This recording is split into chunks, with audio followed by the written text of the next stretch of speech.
Okay. Hi, guys. This is, I guess, the first episode, the inaugural, if you will, episode of our music podcast. I'm Steve, and I'm here with my friends Rob, What up? Tim, Hello. and Joe. Hello. And so, before we actually do any of the get into the content, I just want to talk about how the show is going to work real quick. So, essentially, what we're going to do is every week, each of us is going to recommend a record to everybody in the group. We're going to listen to it, and then we're just going to talk about it. We're not looking to make like real, I guess, academic reviews, right? We're not using a scale. There's no like 1 to 10 scale. We're not going to have a not good, you know. Um, so really, what it is, I just want to talk about music that I might not be familiar with my friends, and we are going to have some sort of scale, but it's not a hard scale. It's more of just, do we recommend something? Is it essential? Are there some songs on a project that we think you should check out, but not the whole thing, or is it just not good and you should just pass on it, right? Um, okay, so that's really it. That's the format. And so, do you guys want to start with the Gap Band 4 first, just because like it's the first one I have here in my notes? Yeah, I could just. All right, I found my notes for that one. We're good. Okay, Tim, you want to tell us a little bit about this record since this was your pick? Tell us about it, like why you picked it, what do you like about it? I really like the production on it, honestly. It's not like a very lyrically meaningful record in that it's really just choruses and hooks with a few sampled simple bars in there of like words that they have in between to like change it up. But it's really just the production and the sound and like the happy vibe of it. It has that upbeat tempo of the 80s, that funk. It's really just psychedelic, man. Um, See, that's funny because like when I came into this, like the production was really something I had to like move past, you know? Uh, there's just something about like in the early 80s they just like turned up like the dial on everything behind the mixing board. I don't know why. I guess they just had more tracks to work with or whatever, but I mean, after I got through it though, like it's a good record. Like I'm not gonna lie. The production wasn't my favorite part, but like when they got away from like the really polished sound that they had, that was very like characteristic of the early '80s. Like they really did have some just like dirty, like sweaty funk songs on here that were just like blew my mind, honestly. What I think I liked most about it was how easy of a listening album it was. It wasn't, something that you had to sit down and dissect and, think about how many different instruments and everything you're listening to. They just, to me, it made it seem like they just made an album that anybody can sit down and listen to, regardless if you had background in funk music or not. It's funny that you say that because honestly, I would agree that you can certainly just kind of throw this on in the background and just not even worry about it. And like a lot of the grooves and the beats on this thing, I think were really just something that you can groove along to and just not think about it. One of the things that I actually did like a lot about this album, even though Tim, you said it's not really like a in-depth lyrically, and Joe, you said that you enjoyed listening to it passively. I think that when you get into the lyrics of it a little bit, there are some songs on here that can be pretty evocative of emotion, like "Seasons, No Reason to Change." I really enjoyed. That was a very one that kind of hit me a little hard, just because because of me personally, I really related to the lyrics of it. Same thing with Stay With Me, which I think was a really interesting mix. I wrote down that's an interesting mix of like romance, also like sensuality, like borderline sexuality. Um, and then You Dropped a Bomb on Me, which it's funny because this is one of my mom's favorite songs, and I never really listened to the lyrics, but like it's kind of like an angry song. Like you can really feel a little bit of anger in the words of the song. So it's funny because like you do kind of get lost and just like, wow, like this is a groove, this is a bop right here, right? But and we're gonna talk about the other funk record later, but I actually really thought that some of the lyrics, to me at least, was some of the part that I enjoyed the most on this album. Again, I have no background in funk at all Yeah. whatsoever, to be honest with you. So See, this was a good one for me personally. what I thought was really interesting about it was like the two songs you named specifically. I'm not trying to be that guy, but like they weren't favorites of mine. I just don't like slower tracks. It's just I feel like the slower tracks on this really like fall trap to those like 80s tropes that I'm not a huge fan of. But that's again like a personal preference thing. I think my favorite tracks though had to be like the "Lonely Like Me" and "Outstanding," and honestly, I loved the disco holdout. Like I love that some of these songs really did feel like there were some elements in them that were like really like holding over from the disco era, and I think it's so interesting that you had all these ideas from these guys like coming together. Like they were throwing like their hands into some disco and layering some funk into it, and then they had like a great synthesizer through the whole thing. That's what I'm And saying. Like it's a psychedelic funk. It's not just like it's that you like know you said, that raw '80s funk. Like they really brought a lot of variety. They were really they I didn't know anything about the Gap Band before this, and I still honestly haven't really don't know much about them. But this is like their most prominent work. I was really impressed. I was like, I mean, it slaps, bro. Like it's there's no other way to Every put it. song on here was a radio hit. I believe it. All 8. They all sound I've like it. never heard of the Gap Band before this, and going into this, my guess, without looking up a picture or anything, were that they were some almost pre-grunge '90s rock band. And you know what's funny? I literally said to Steve, I bet you he saw Gap Band and thinks this is some like prog rock band or something. Yeah. 110%. And what I liked a lot about it is looking up the time and when it was made, you can hear the transition into like the 80s music that they put. And they kind of just tried to, I feel like time together the past and the future with it. And they did a very, nice job. I mean, I have no background in funk.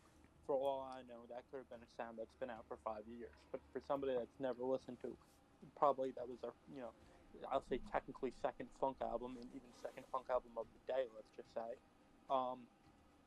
I thought it was, a great album. I've never had any experience with, funk before this, and I still, like I said before, it was soft, easy listening to, great transition on how they would go from, almost like a older, I don't want to say older, but something that you could kind of tell might have been their original style of music. They're trying to twist it up and add, new and modern, well, at the time, modern flair to it.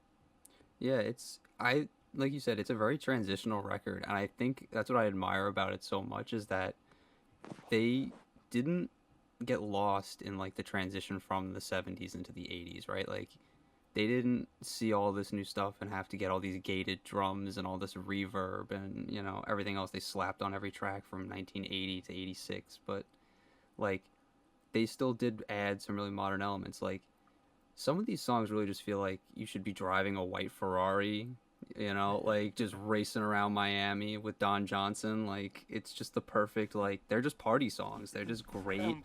One thing I would like to add, sorry to cut you off. No, you're You good. made a very good point of it, in the beginning when we talked about this album, was you felt like it was very loud. This is from a time period when your car would cost you $2,000 and your speaker system in your car cost you $4,000. Yeah, it's meant. It's meant to be that loud. It's meant to hear the bass. It's meant to be a scene from like Jurassic Park where you see, a glass of water on the table shaking because of all the bass and reverb. And so I understand why it's loud, and you're right. It just reminds me of, those 80s jumpsuits, with big hair and split back and, It just feels like a white good Ferrari. time. Yeah. It feels like a good time. Like It Reminds and me of- it's even outside like the good time, like Rob said, like songs like Outstanding, like that's just a happy song. Like even like it's not outside of like a good time, like an event or something. Like Outstanding is just like a happy like pick me up song, and like Stay With Me and Seasons No Reason to Change. Like Rob, and when I said this earlier, I wasn't saying that they weren't deep lyrically and like their meanings. It's just that they're not deep lyrically in their lyric sheet. Yeah, Like original lyrics on like if like in Seasons No Reason to Change, it's literally like the same 2 bars over and over again, with Right. a third one mixed in, with a third one in between that they change. Yeah, I wasn't. I didn't think that you were saying that they were like shallow in terms of context, more like content. Like you said, that there's not like a lot of like there's not a lot of different lines. It can get a little bit repetitive. Um, and really, that was my only nitpick with this album at all. Was the only song I kind of nitpicked at a little bit was "Lonely Like Me." I thought could have been a minute or two shorter because it did get repetitive after a while. Yeah, no, But I agree. But a lot like, of that is a generational thing. We got to remember that I think we are, what, maybe 3 years ago, the first song ever to crack the billboards under 2 minutes happened. I mean, you realize with our generation and even the generation before us, songs started getting shorter and shorter, and that just is what we're used to. Well, I also think like context is important, right? Because like the way we listened to this record might not be the ideal way that the Gap Band wanted was intending it for us to listen to, right? It might not have been meant for to be sitting at home with your headphones in front of a TV No. screen or whatever. This thing was probably meant to be out in a club with a big sound system, like Joe said, thumping, and like these songs are party starters. I dare you to start play any of these songs at a party today, and people will still dance. Like these things like slap. Like they're great. Even like Talking Back was probably my favorite song on this thing. Like period. It's just so fucking stanky and funky. It's just so good. Even like the rapping on it is kind of good for like 1981. Like it's like that Sugar Hill like hippity hop to hip hip kind of thing, but like it works. Like it's cool. yeah, I mean, I think kind of like the pinnacle of what you're talking about to me anyway on this album is either the first song, either Early in the Morning, or You Dropped a Bomb on Me. Like you can picture either one of those songs in a club with like a disco ball and like all these people wearing flashy outfits and stuff. Like this is definitely, like to Joe's point earlier, it's a record that you can either just simply throw on in the background if you're just like at work or like you're doing something and you just want some sweet grooves to jam to, or if you want to sit down and listen, you'll get some little like hidden nuggets. Like to be honest with you, the first time I listened to Outstanding, the bass line in the background kind of just faded with the rest of the song. But then when I listened to it again and I focused on that bass line, that's one of the best bass lines I've ever heard. Like honestly, bar none, that bass line is A1. Oh yeah. Fantastic. Whoever the bass player was in this album deserves way more recognition than I think he gets because I've never heard of these guys.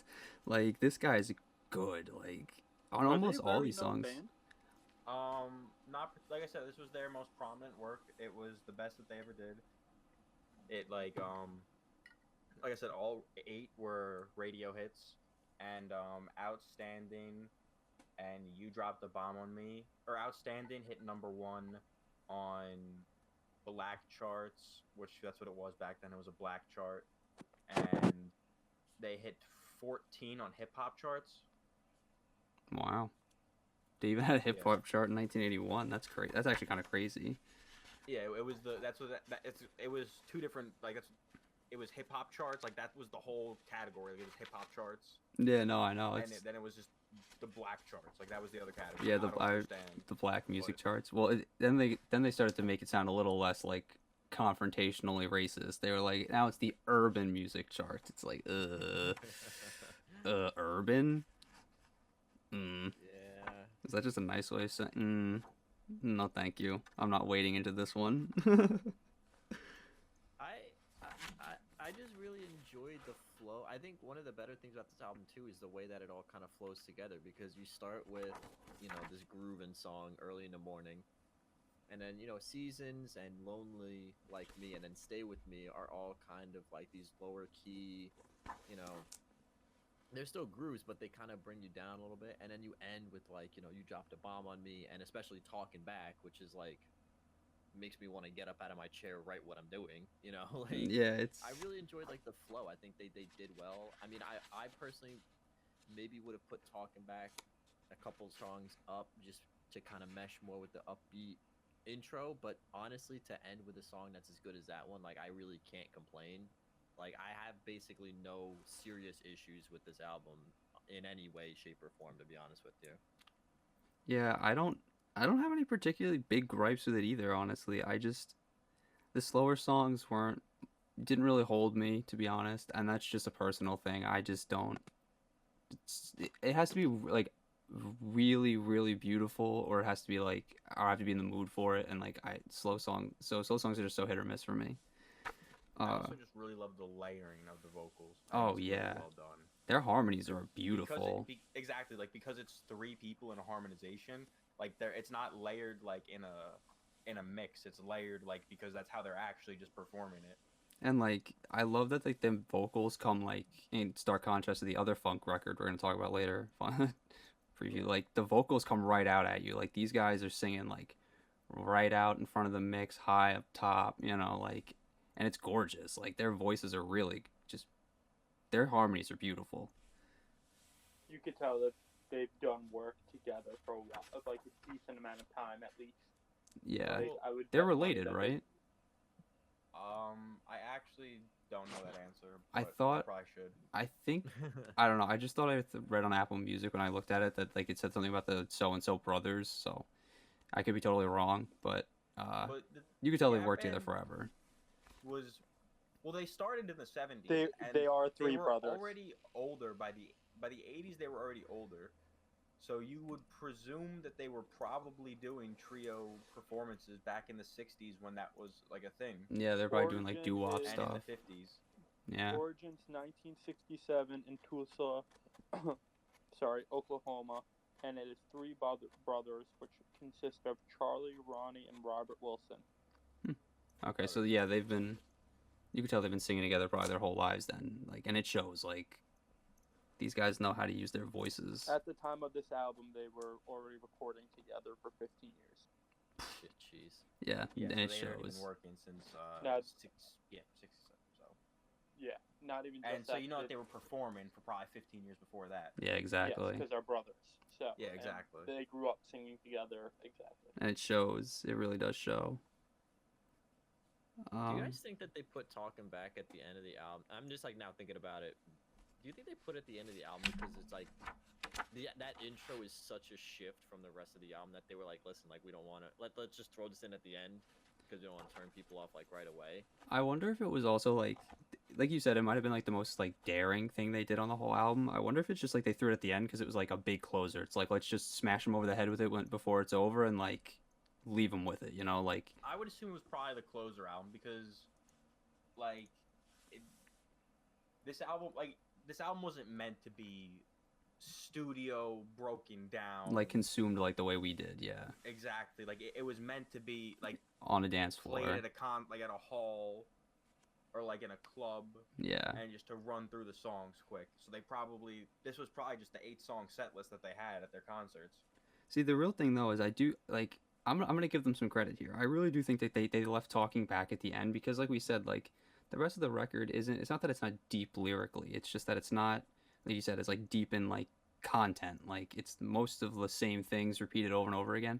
And this is such like a drastic shift in style and tone from the rest of it that I think that maybe they were like, okay, we didn't make you think for the rest of this record. Like you really could just enjoy this passively, but we're gonna hit you over the head with this and leave you confused and have to. And when it's over, you're just gonna be left to think with this because this is what you're gonna remember, So like I'm gonna give them some credit there and think maybe there was some sort of like artistic like merit to putting it here, but Well, I think it has to go with back to what Tim said. Truthfully, is that they had, a concert list. They didn't want to go back and start playing, greatest hits because a lot of times when artists start going into, I'm assuming their fourth, fifth album, they already have, a repertoire of hits, and a lot of times people want to go to the show to see hits, and artists don't like that. So I think they probably had the idea that this was going to be their playlist, and that they needed that.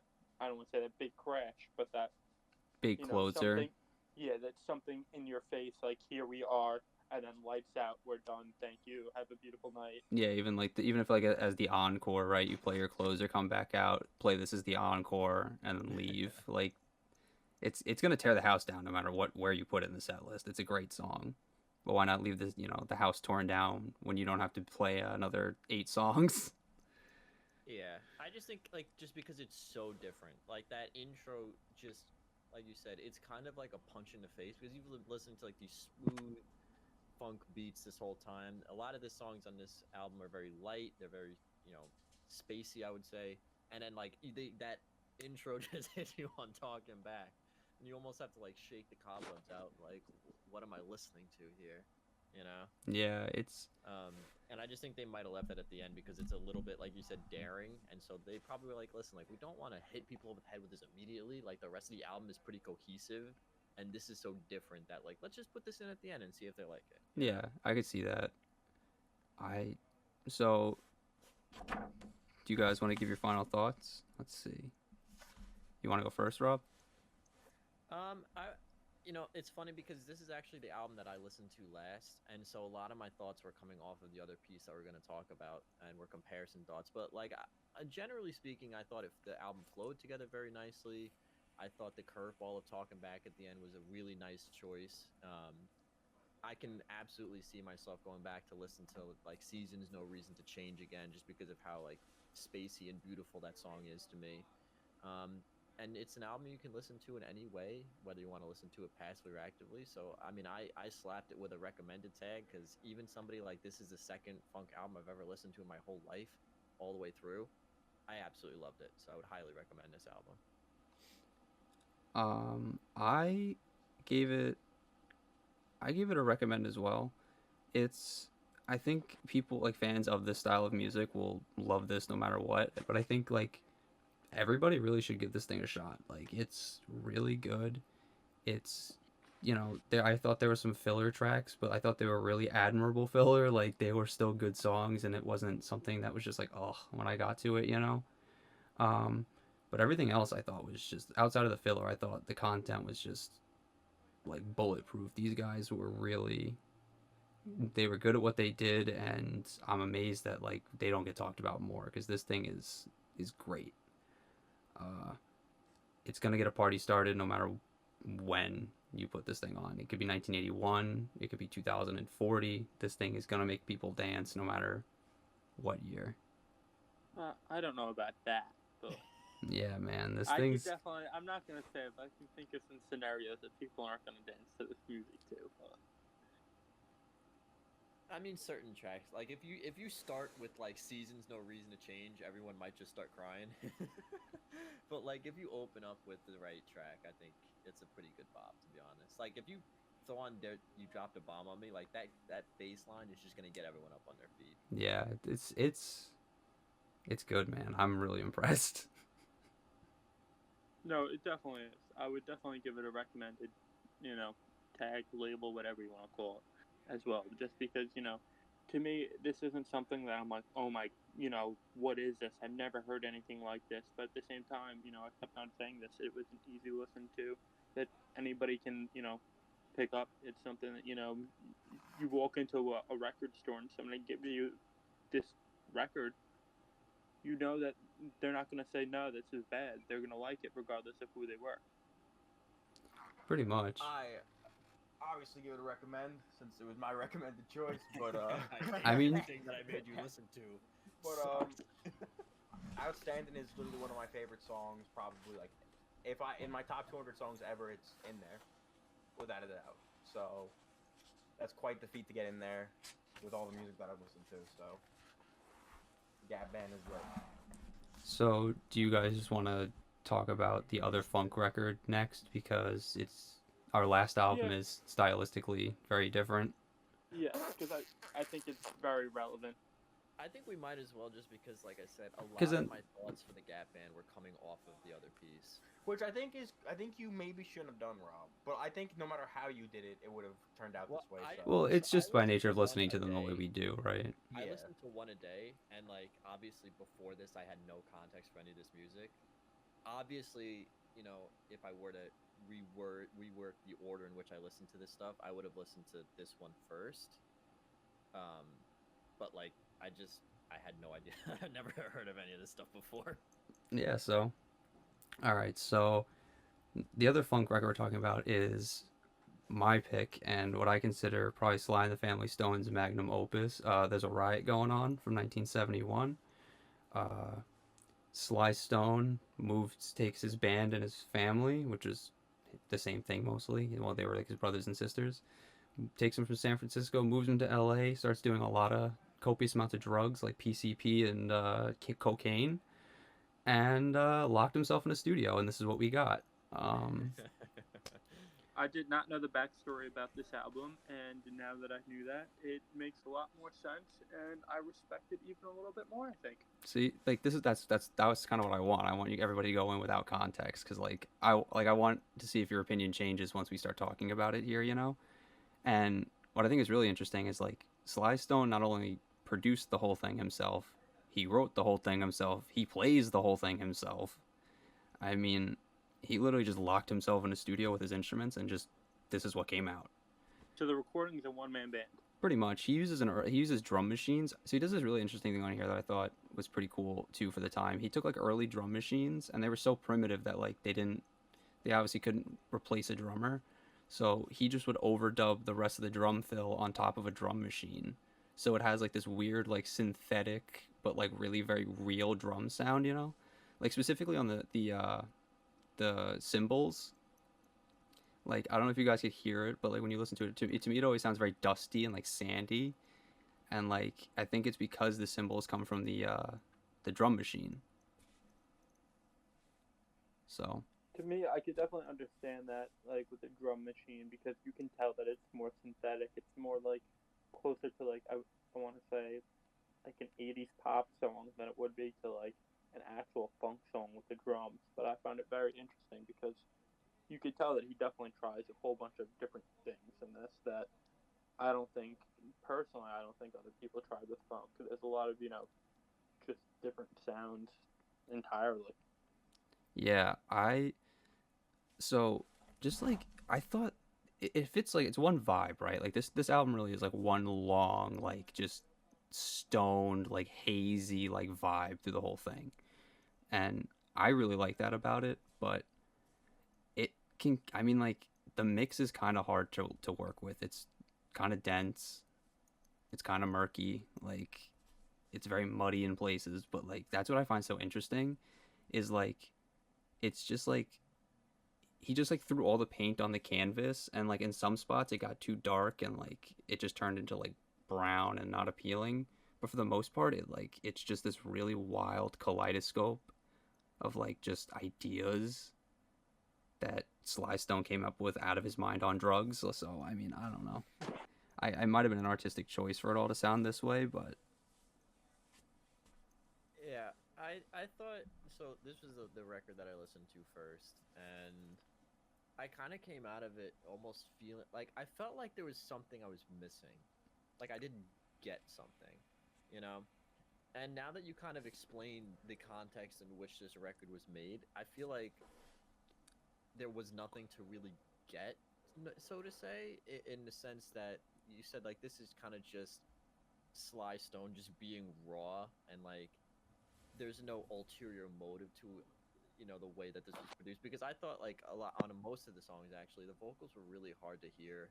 They were kind of drowned out in the rest of the song, which for all intents and purposes, since you said that he produced the whole thing himself, I'm assuming is a stylistic choice that he made. um Really, it was just interesting. Like I felt like I wanted to connect deeper with the album, but maybe that you just don't need to. Maybe you just need to sit back and take a look at it and say like, this is it. Just it is. It is what it is. Well, Rob, I think you would benefit from going back and listening to a lot of the other music of this time also, because this album is really influenced also by like, there's a context to it, yeah. yeah, like there's a context like I mean, even the title is a reference to another work because earlier in 1971, Marvin Gaye released one of our favorite records, Tim and I's What's Going On, right? So when Sly Stone saw this, not to cut you off, Tim, I'm sorry, but just no, yeah, when I he's was actually gonna say this, so continue. yeah, when he saw this, he was like, "Well, Marvin, there's a riot going on." And like, what are you like? Do you not see what's going on? The country's burning down. We're fighting a war in Southeast Asia. Like, do you not see it? You know?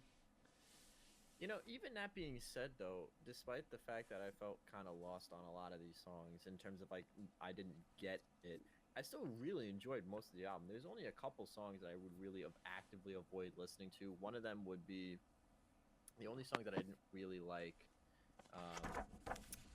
was "You Caught Me Smiling," just because I thought the trumpet was mixed a little high and it kind of sounded like a little grating. It was really in And your then- face, yeah. Yeah, and then Spaced Cowboy, the vocals, like the yodel-like vocals, just really annoyed me. I loved that song. I thought that was so Yeah, cool. did I Space really Cowboy, did. one of my favorite songs. But Me I'm, too. I'm interested that you said "You Caught Me" smiling, because that's actually one of the singles off of it. Mm-hmm. So I liked it's- everything about that song except I think the trumpets were mixed a little high. I just just don't think wanted it to- fits. Like it's just such a, like an outlier to me for the rest because it's so bright and like happy, you know, and everything else is so like dark and like heavy and like drugged out, you know. Yeah, I don't know. Just like the vocals on Spaced Cowboy, like the yodeling, just even with it- that step, I like yeah. that "You Caught Me Smiling." I like that it even starts off though like really like high pitched and like saxophone and synthesized, and then like it even gets darker as the song proceeds. I mean, the lyrical content gets darker as the song goes on too, Exactly. which I was So- like, I was listening to it and I was like, I've never actually listened to the words of this song. I was like, this is all right, Sly. Yeah, no, Like, it's kind of that song's a lot more. It's really interesting. so you know the trumpets in Running Away. yeah, I actually really liked the trumpets in Running Away because they were mixed more into the background. And I think if You Caught Me Smiling, if they mixed the trumpets lower to be more cohesive with the rest of the background, I would have liked it more. But that's really like for how many songs are on this album? Like what? I think it's 10. 1, 2, 3, 4, 5, 6, 7, 8, 9, 10, 11. For 11 songs to be on a record, and I only have like, I have a major nitpick with Space Cowboy. I just don't like it. But to only have one song that I really don't like, and another song that I kind of have a minor nitpick with, like, it's still a solid album, even if I felt like I didn't get it. You know? Yeah, I don't know, dude. There's something I love about the yodeling on Space Cowboy. It's like, it's just so funny. It's just like, I feel like the album really is just a big clash of he's just like laughing in everyone's faces. He's just like, I'm gonna do whatever I want. Like, I feel like it's really just a clash at Marvin Gaye's album. yeah, honestly. Like, Yeah. it really I is an feel like answer. even down to like the yodeling, because on Marvin's album you have him just like humming as like there's a similar track where he's just humming as holy holy. There's a very big portion of the song where he's going just holy holy, which is almost similar to that yodeling on Space Cowboy, but to a different context because the background sound is similar. It's just an attack on it almost. Well, where is Sly and the Family Band originally from? San Before- Francisco. Before that, didn't they move to San Francisco? You said. No, they're from San Francisco. They moved to LA. Okay, no, because I was gonna ask because I had two theories about the yodeling. One could be in which maybe they're from somewhere, and I don't know where the hell people yodel in the country. I mean, well, I'll put it to you this way: like, to your credit, like growing up in San Francisco and stuff, they got exposed to the Bakersfield sound coming out of Northern California in the late '50s and early '60s. So there is an that could- exposure to like classical country music and the outlaw culture. So like there is like some sort of idea there that he's borrowing from, but like I just think it's so fucking funny. Like I don't Well, know. I think a not lot of even the just guitar that. licks come from that. Coming back to what Tim said about how in Marvin Gaye's album, I've never really listened to a Marvin Gaye album. We could talk about that another time. That's irrelevant to what I'm saying now, though. But going back to what Tim said about how Marvin Gaye was humming and everything, I feel like, knowing that and knowing more context about this album, especially how that's, this is kind of an answer to Marvin Gaye's album, I think, him looking at that could be like, why is he humming when, yodeling or something like yodeling, he just picked yodeling in that sense, could be like the real form of American music. Like, look at this is really what's going on, this is really what's happening, this is really what we were, raised Well, on that's type idea. I think that's just two different trains of thought. Marvin Gaye was a really peaceful, like a peace-orientated man. Like his whole message was to just Marvin, love your brother. yeah, Marvin was Literally. very like he was also very religious and spiritual, and like Sly at this point, he was. I mean, like the albums that came before this are very happy, very bright. Sly and the Family Stone. This was a very marked departure for him, right? So like everything that builds to this, and then this moment, this is where Sly finally looked around him, because he was also getting pressure from the Black Panthers and guys like Huey Newton and the NAACP, and like he was just getting a lot of pressure from outside sources, because like in the time period, this is still like the end of the civil rights era. This is the Black Power movement is very big and prominent, especially in California, and he's kind of just like, I think this is when he's trying to look Marvin in the face and say like, listen, it's not what you think it is right now. Like this is really what it's like out here. Like, and he's kind of like losing himself in it. Like he's like you can feel Sly Stone. Like I think there's so many ideas here, because like he's just like melting, like almost like he's like just melting into like the fabric of like his of like just I don't even know. Like he's just there's so many ideas here, and like he just mixes so many things and just has such disregard for anything really. You know, I it's think- funny. Sorry, I just want to make a quick. Nah, go. It's funny because you say like he's just melting and like he doesn't care, or not that he doesn't care, but like he's not focused. But yet he somehow had the wherewithal to enter a 0-second song called "There's a Riot Going On." Well, no, the whole point of that is. And then Steve then told me that the story was like, you said what? They asked him like, what was that about? He's like, well, I just don't think there should be any riots. Yeah, that was it. Yeah, like the whole point is I just don't support It's riots. like this drug-infused haze. He still had the wherewithal to be like, I'm gonna make a statement. Well, that was it. Like he kept getting a lot of pressure from the Black Panthers specifically. So like, yo, we need an anthem for the revolution. We want an anthem. We want this. We want that. And he was like, I just want to make music. Like, leave me alone. He's like, I support the cause, but like, Not and- your spawn. yeah. And this I just isn't. want to do some PCP. Yeah, like this isn't unique to like Sly Stone either. Like in this era, like Jimi Hendrix also got a lot of a bad rap with the Panthers because they put a lot of pressure on him, and like so it was just like this very strange moment in both like American culture and more specifically like African American culture, where like it itself was tearing at the seams after such great accomplishments of the civil rights era. And you can kind of feel that in Sly Stone's music. Like you can feel like it's just kind of shattering and going in all these crazy directions, and everybody's like desperately trying to hold it together. Like even Sly Stone, like the elements of his whatever his band was like that was left that he came into play are trying so desperately to hold on to like that classic Sly and the Family Stone sound, and Sly is just like, I don't care. We're gonna just do whatever.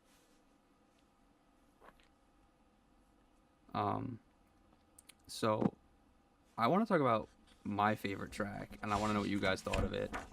My favorite track was "Thank You for Talking to Me, Africa," the last song, because That's one of the most sampled track. I think that's the biggest sample track on the song. I think so. My favorite part about it though is that Sly Stone is essentially sampling himself.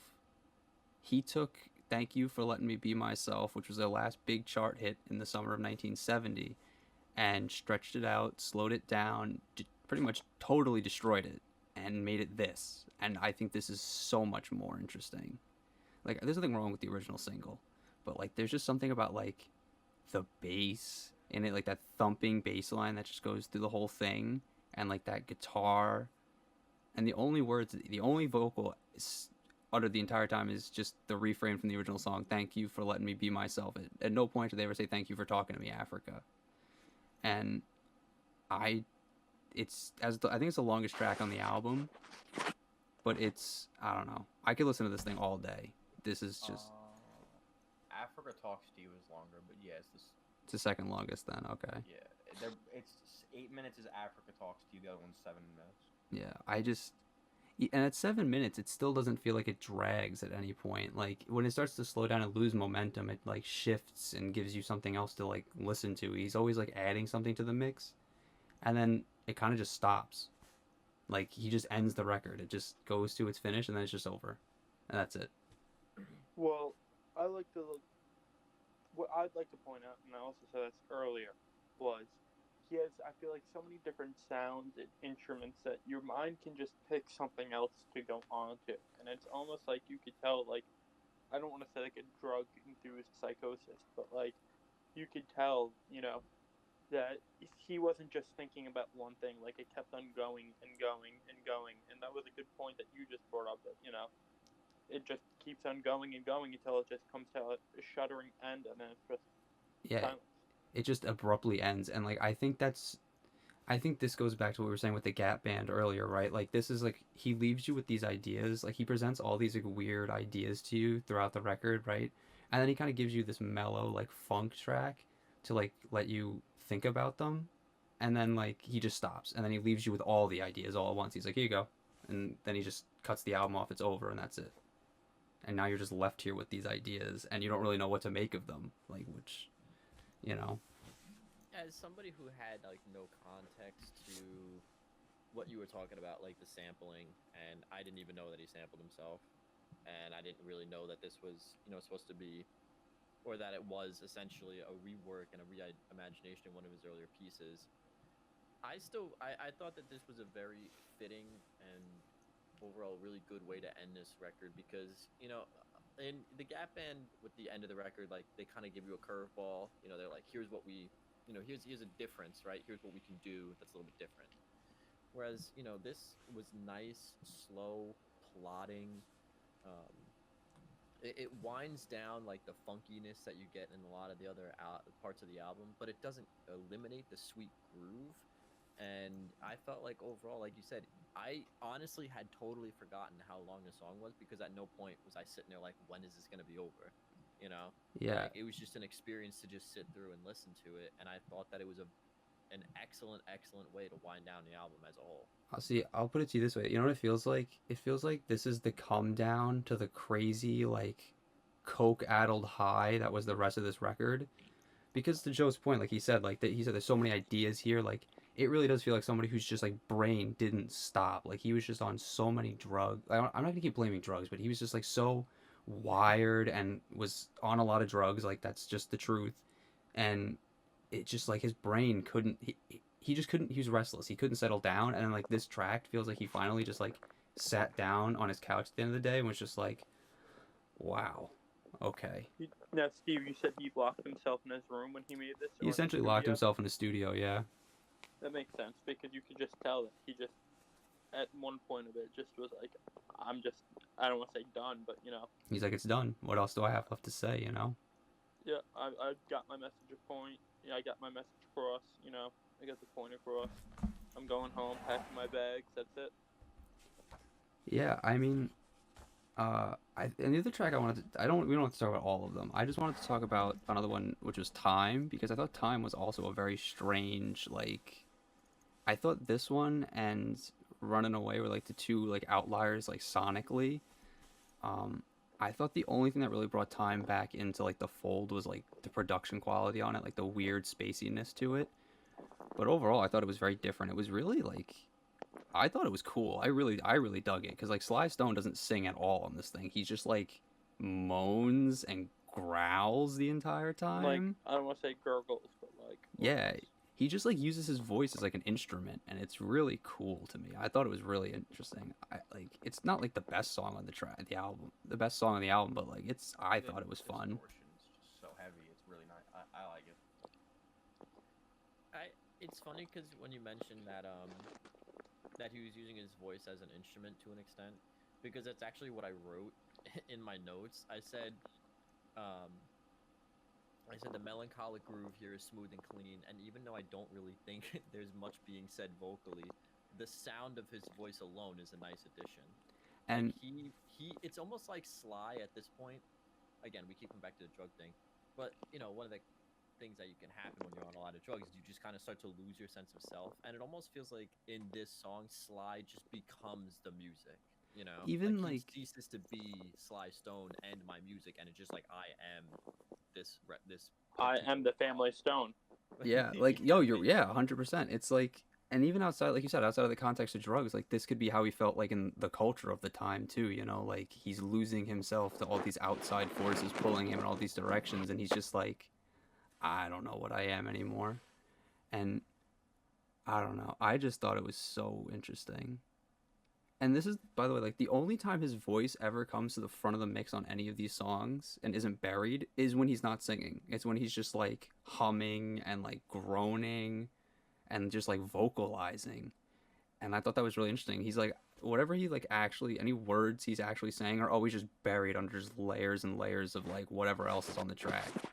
But when he's not saying anything, he comes to the front of the mix like perfectly. And I thought that was a really interesting stylistic choice of his. Yeah, I think on some songs it was done a little bit better than others. Like some of the songs, I heard enough of the vocals that I almost got distracted in trying to figure out what he was saying. Yeah. That it took away from some of the songs. Like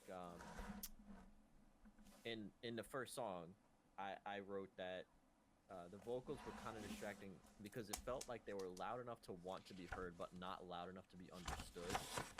Whereas in other songs, like in Time, he blends it very nicely into the background where it's very clear, like, okay, they're not supposed to be understood. But I think overall, he did a good job of it. It's just on some parts of the record, for me anyway, it was a little distracting, I think. Yeah, I could see that. Um, so does anybody else have any other songs in particular they want to talk about, or do you want to give your final thoughts? I- I'm pretty good. Unless... Can we do like a favorite song? Yeah. segment? You can talk about what. Because I do want to say Space Cowboy, I thought was my favorite song. I thought it was just overall, like, I don't want to say the message of the album because I'm not talking about maybe the lyric or the meaning. I think it's behind the album. vibe. He captures like the vibe, yeah. vibe of the record, right? You know what it is? That song really is like feels like sitting up late at night smoking with your buddies, just like sitting there and like looking at the sky, because like it just like it feels like everything just like opens up for you. It's just I don't know. So It's funny because, you know, my favorite song off the album was Family Affair. And kind of how you just said, like, the song Space Cowboy, for you, conjured up an image.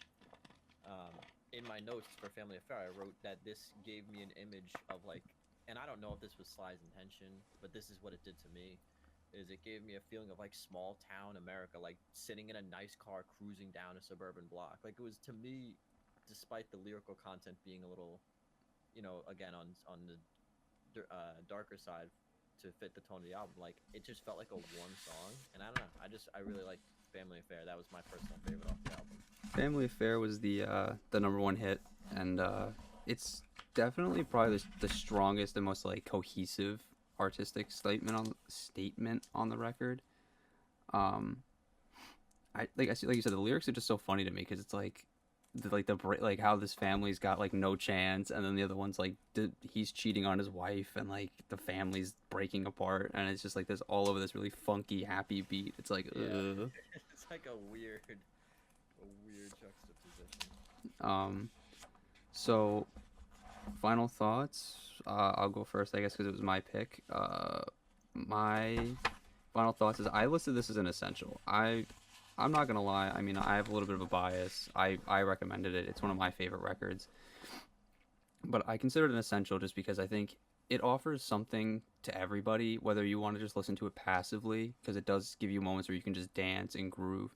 But like, it's rewarding. The more you listen to it, the more you're left to think about it and try to figure out what he's trying to say. I think is really where it shines. And I really just think like this is the high watermark that they made, and like before he gets crushed in an avalanche of like drugs and ego, like he finally like he reached the mountaintop, and whatever he had to say he said. So what did you give it, Rob? So my kind of like overall thoughts, again, I only listened to it completely through once, and I listened to several songs a couple of times, but you know, again, I don't have a background in funk, and I full disclaimer, my background musically is nowhere near as deep as the other three people on this podcast. So that being said, like, it kind of felt like, again, when the record ended, I felt like I had missed something or that I didn't know how to listen to the record particularly. Um, that being said, musically, if you just strip all of that context away, I still liked most of the songs on the record. There was only a couple that I had a nitpick with. So my final verdict was if you're a fan of the genre, I would say that this is definitely a recommended, like Steve said, probably borderline record if you like funk. Otherwise, if you're like somebody like me, or if you don't particularly like funk, I would say choice cuts because there are several songs in this record that I can find myself listening to again, such as "Family Affair," or the first song "Love and Hate." Love and Hate, yeah, it's like Hate Ashbury Street. Yeah, like "Love and Hate," and I would say "Time." A couple of songs that I would definitely listen to again. So if you like funk, definitely recommended. If you're more like me, who this is either your first introduction or you're not a big fan of funk, I would say that there's some choice cuts that you can still enjoy on this record. All right, Tim, what'd you give it? I would probably have to go with the choice cuts, just because I really like the distortion on it. I love that, like as a whole, like even listening to it once through, I really enjoy like it for a singular time listen. But for multiple listens, it's choice cuts for me. Uh, I like probably 6 or 7 tracks on it, a lot or enough to listen to on my own. But other than that, I would say there his sound. It's just it's a Western archaic sound that I don't really vibe with. That's fair. What about you, Joe? What'd you give it? I would give it an essential as well, just because, like Rob said, I don't have a background of punk, but I still thought it was a great album overall to listen to. Not even just that, knowing now the backstory with everything with Marvin Gaye, I think it just makes it even that much more interesting of a story to listen. I guess you would say a story to listen to. Yeah, um, I'd agree. So I guess we'll move on to our final record of the week, which is Joe's pick. So Joe, why don't you give us a rundown on this one? Give us a little bit of backstory on this one. Yes. So this is You lag out instantly. I I'm know. sorry. Well, it's not Which your fault. but the album is Little Peep Hellboy, which actually isn't even an album, which wasn't even on streaming services. I would say besides pretty much SoundCloud up until this year. But this album was just, I guess you would say mixtape. Technically, was just there for me always, and it was kind of what really got me into Little Peep, even though I only heard a couple songs from him, and just kind of was the forefront of this genre. Even a couple of years before he passed away. But Rob, why don't you tell me what you thought of this album? So this is my first interaction with a Little Peep song, period, at all. I'm sure that I've probably heard songs from him in passing or like in the background of like when we're hanging out or whatever. But this is really the first time that I sat down and listened to a Little Peep album, and I'm not a huge emo rap person in general, and I would say that I don't think I want to give this up front because I'm going to say some things that might sound a little mean. I don't think this is bad music. I felt like I wanted more from Little Peep because I feel like going through the album, you get a very strong sense that this album is made in a period where Little Peep was either depressed or upset, or he had some things going on in his life. Well, not even just that. He is just starting out here. Let the man finish. Right. So like he's in a point, where you get the sense through the whole album that he's not okay. In some way, shape, or form, he's not okay. And I really wanted him to expand on that. I felt like a lot of the songs were very much kind of upfront with just like I'm sad and I'm depressed. Like in one of the songs, I don't remember which one it was. He kind of just over and over again screams on the hook, I want to kill myself. And I'm not saying that a song like that, what I would classify as like an anger song, a giving up moment, is a bad thing. I think on an album where it builds up to that, where maybe the person explores the depths of why they're feeling this way, what's going on, what are they trying to do, and maybe develop a sense of loss, and then you finally get to that crescendo of the I'm giving up, I can't take it anymore, I just want to die, essentially, would be a very powerful moment. But I wanted more from Peep on this album. I really did, because I felt like a lot of it was just so, and I hate to use this phrase, but it kind of boiled down to a lot of it, to me, felt like just sad boy stuff. Whereas, like, I want to know why on this record Peep is so upset. But all I'm getting from him is that he is upset. And you do get a little bit of a sense through the album that a theme is like the, women in his life, specifically like with the song Girls and the song Fucked Up. And it kind of culminates at the end with Move On, Be Strong, where it feels like that song to me was supposed to be like a revenge song, kind of like a big middle finger at the end to all of the girls that hurt him. But in the context of the whole album, it didn't come off as powerful as I think it could have been. And, musically, like I said, I don't have much to say on it just because it's not my type of music. But stylistically and thematically, it left me wanting more thematically from Little Peep, Not wanting more music. I wish that he would have just explored the depths and the nuance of depression instead of just the end result, as opposed to just saying he wants to die. I wish that I could have gotten more of a story out of it, See, something that would make me feel sympathy. yeah, my issue is too, I feel like, and like, I'm not gonna lie, I liked this record a lot a couple of years ago. I still enjoy this record. I don't think it means as much to me as it did then.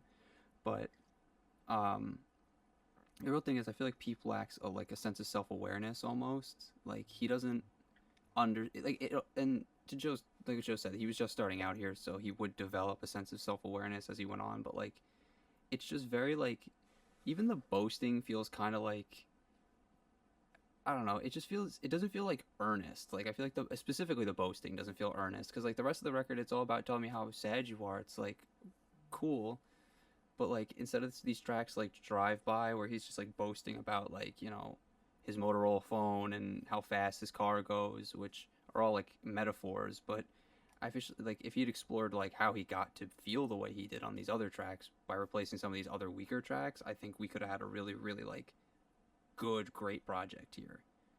Because I still think it's good. I mean, like on the track We Think Too Much, I got excited because Peep started to express that emotion. He was vulnerable on that track. Like the line about being too tired to carry on anymore, and all he wants to do is just lay with his head on her chest, of her in this song being a woman. I'm assuming that he was either with or had relations with or something. A song like that, to me, displays the emotion, that sense of tiredness. I just can't do it anymore. And all I want to do is just lay with my head on somebody's chest and just melt with them. That's what I wanted more of, I wanted more of that exploration and expression from Little Peep on this album. That's fair. So, Joe, what are some of your favorite tracks on here? Because this is your recommend, so. I'm actually looking at the track list right now, and I mean, personally, I'm just looking at the songs I probably don't like, and it's probably the two songs I wouldn't play consistently. It's the interlude, Nose Ring, and We Think Too Much. I would say I probably know every single word to all the other songs, so I can't really give you a. so why don't you tell me why you like it so much? Like, what about this album to you makes it one of your favorites? Because I don't know, I love just like on a more personal level. I feel like I can connect to like, I don't want to say where he's been, but like kind of like that feeling and being in that position. And at the same time, it's just like one of those things. Like I can put on one of his songs, like OMFG, and just sing it and just feel better after singing it, regardless of there's a message behind singing why he's sad. Just singing about it just makes it better. Yeah, I mean it's cathartic, right? Like it's just Yes, going to the woods and screaming just to 110%. scream. Yes. Yeah, I mean I can see that, And that's and why, like, going back to like the revenge thing, like just like making a revenge track like that, move on, be strong, even like the message behind the name of it, it's just like telling himself, like just saying it over and over again, and just that tone, like move on, be strong, like you're just gonna be stronger from it. Like it's just see, telling yourself that you're gonna be that way. yeah, my issue with it.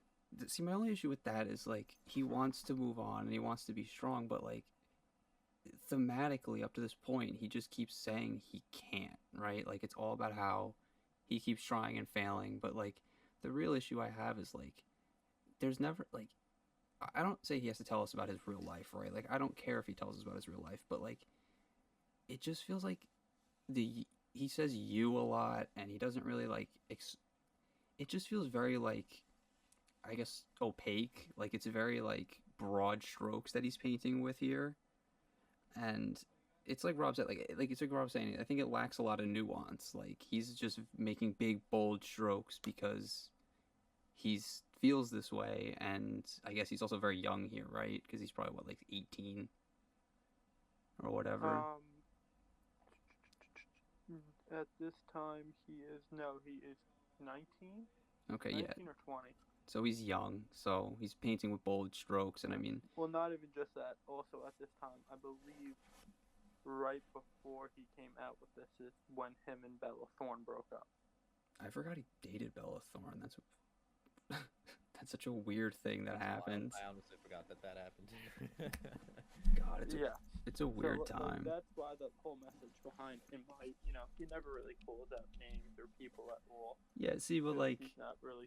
now that I have the context, it makes more sense why he's painting in bold strokes. Because like that would be something that if you were a fan of Little Peep, you would just know, like that he's talking Yeah. about her. See, I didn't know any of that going into this.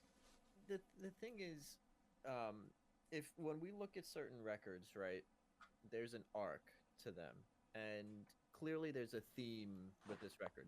Exploring the place that he's at mentally in his life at this point.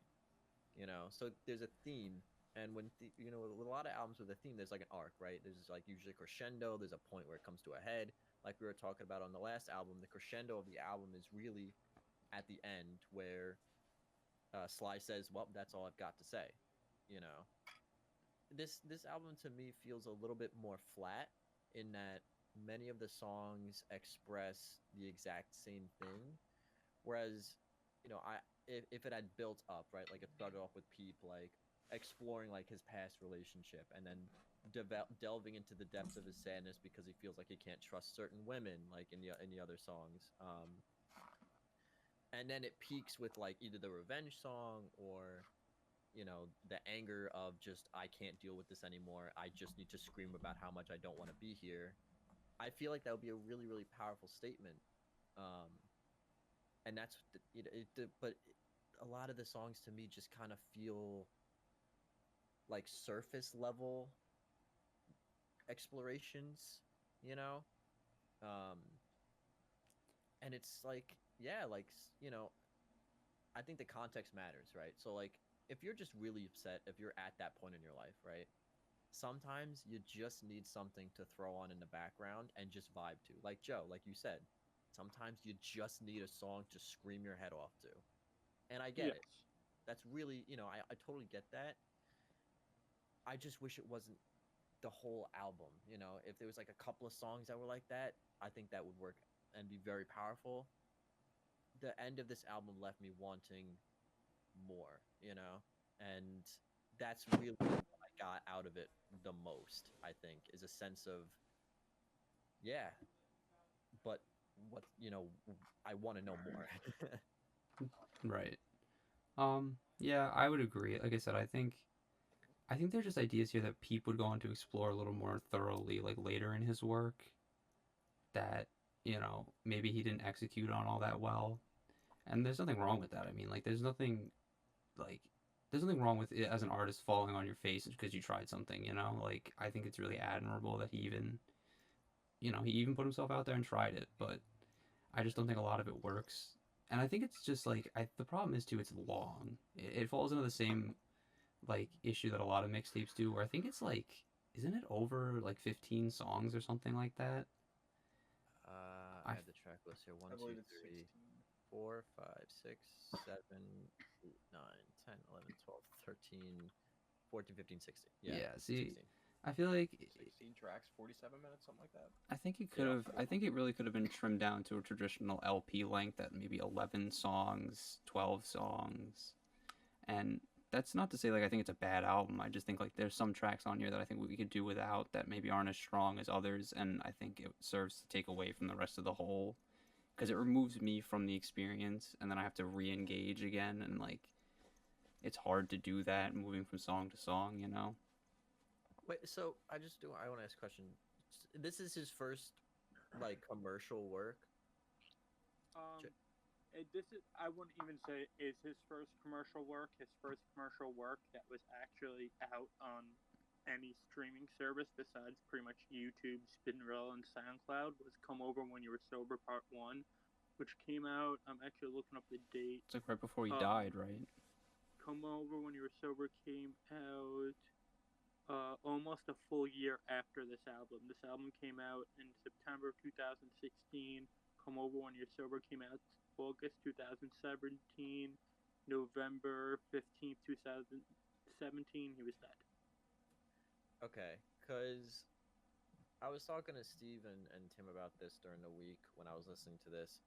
That the fact that this is kind of early on in his, I guess, very short career, it kind of explains some of the things I was talking about. Like, I kind of feel like some of the times he's not quite on the beat, like kind of No, off beat a little that's the bit. whole point. The whole point and vibe of him was he mixed the whole thing himself.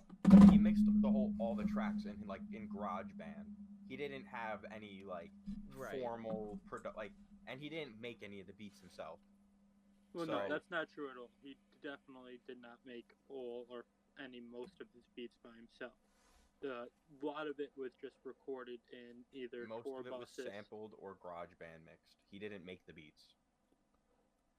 Yes, no, but you were just saying that he did, and like the beats and everything No, was done. No, Tim said he didn't make most of the beats. Yeah, no, I said he didn't. He No. didn't make like.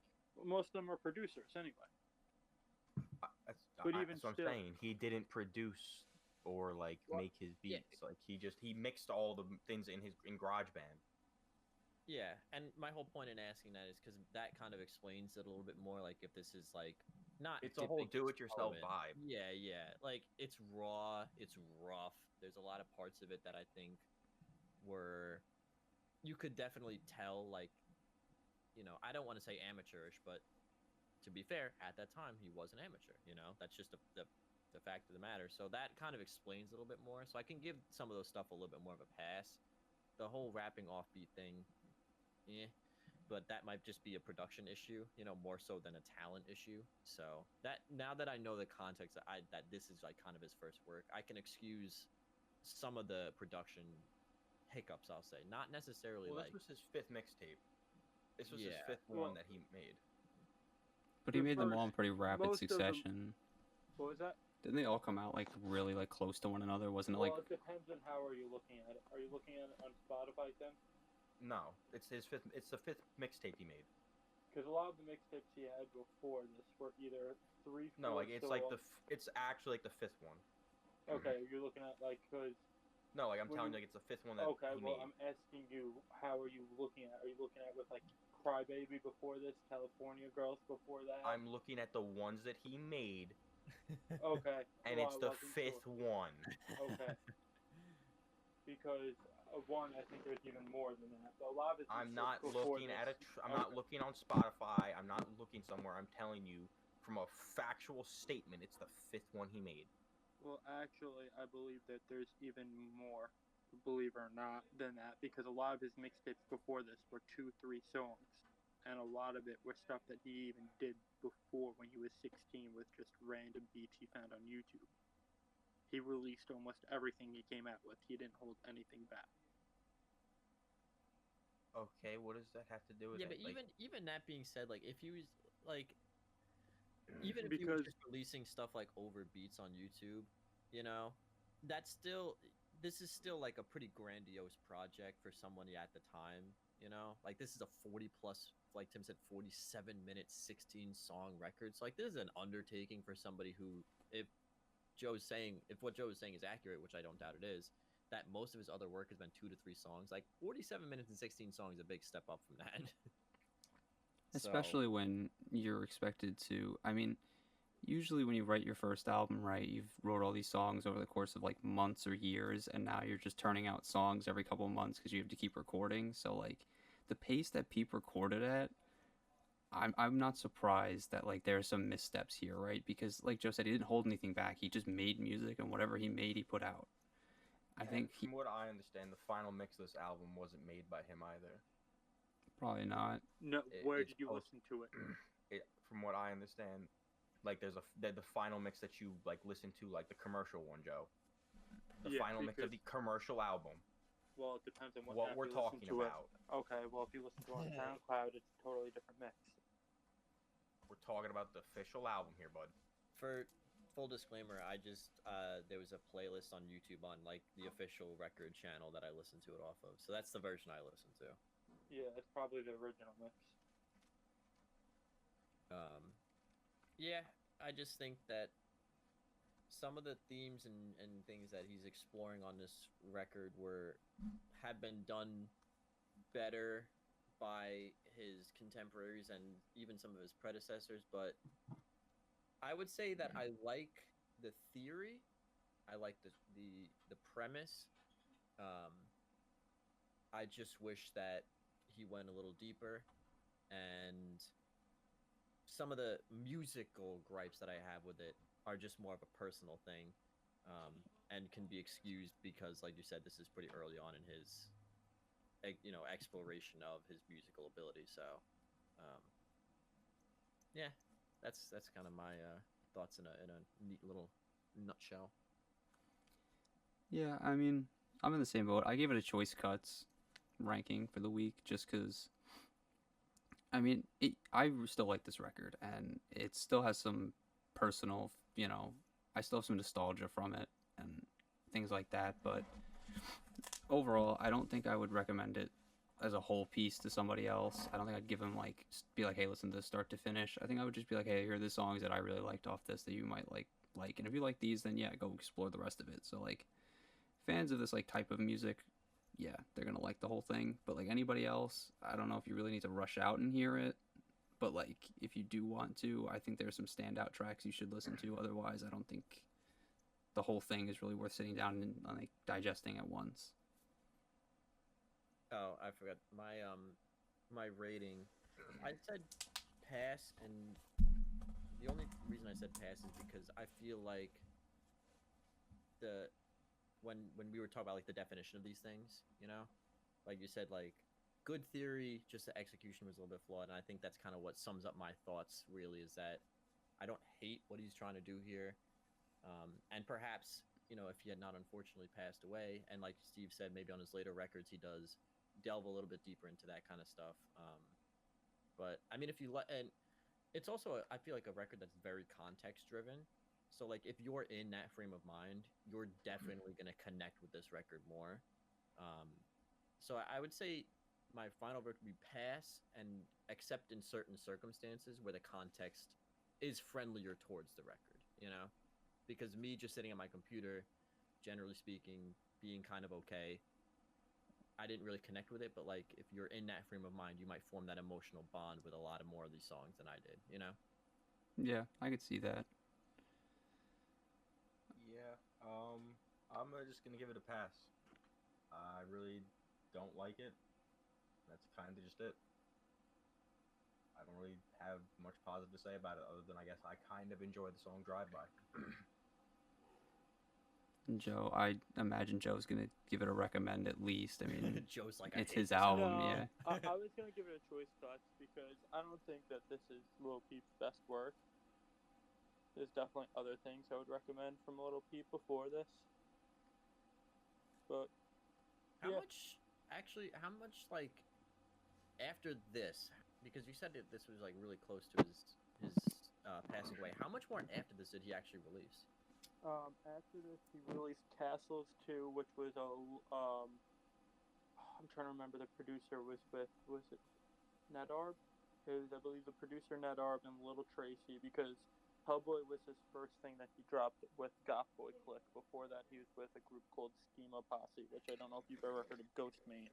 But Ghost Main was one that started Schema Posse. And then Goth Boy Clicks with, like, Cold Heart, Little Tracy. But this is his first thing under Goth Boy Click. And then he did Castles 2, Come Over When You're Sober Part 1. He died in the middle of Come Over When You're Sober Part 1 tour. And then he came, then they dropped that with Come Over When You're Sober Part 2. And Oh, okay. after he died, which I don't like. So What essentially, people he do has that. like one other piece. He He has has like his- one he other has his album. It was like actual one and album. a half albums while he was alive, and then the other half came out posthumously. Yes, like, and there's a lot of music and stuff he had recorded that they changed. Like, there's a song that he has with XX Tentacion on the album.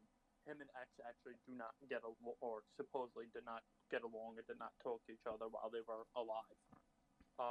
That song is originally with I Love McConan, and I believe then they put out a version afterward with I Love McConan and Fall Out Boy, which Lil Peep had no intention of Fall Out Boy, to my knowledge, being on that track.